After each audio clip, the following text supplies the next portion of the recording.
Mahavamsi ABN Andhra Jyothi Radhakrishna లాగానే మహాటీవీ చేతుల్లో పెట్టుబడి పెట్టి చంద్రబాబు నిలబెట్టిన మరో వ్యక్తిని వంశీ. మహాటీవీ చైర్మన్ గా మారిన మహావంశీ అంతకుముందు ఓ అనామకుడు. ఎప్పుడైతే చంద్రబాబు పంచన చేరాడో ఏకంగా మహాటీవీకి ఓనర్ అయిపోయాడు.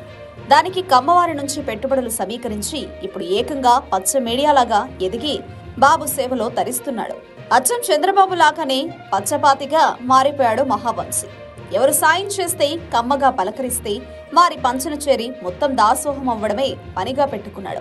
తనను మీడియాధిపతిని చేసిన చంద్రబాబు రుణాన్ని ప్రతి విషయంలోనూ తీర్చుకుంటున్నాడు. చంద్రబాబును నెత్తిన పెట్టుకుంటూ జగన్ పై ఘోరంగా విష ప్రచారం చేయడంలో మహావంశీని మించిన వారు లేరు అనడంలో ఎలాంటి సందేహం లేదు. తాజాగా మహావంశీ చేసిన కామెడీ వైరల్ అయింది.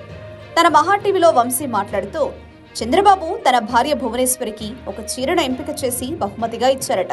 ఆ చీర అస్సలు బాగా లేకపోవడంతో అది కట్టుకోకుండా భువనేశ్వరి బీరువాలో భద్రంగా దాచుకుందట. అమరావతి, పోలవరం కట్టడం తెలుసు బాబుకు, రాష్ట్రాన్ని అభివృద్ధి చేయడం వచ్చు, కానీ ఈ చీరల ఎంపిక ఎలా తెలుసు అంటూ ముసిముసి నవ్వులు నవ్వుతూ మహావంశీ చేసిన కామెడీ నవ్వులు పోయించింది. చంద్రబాబు నాయుడు గారు, మా భర్త గారు ఒకసారి ఒక చీర కొన్నారు. ఆ చీర కొన్న తర్వాత నాకు చాలా ఆనందం అనిపించింది. కానీ ఆ చీర రంగు చూసిన తర్వాత జాగ్రత్త దాన్ని బీరువాలు దాచి వచ్చానని చెప్పారు.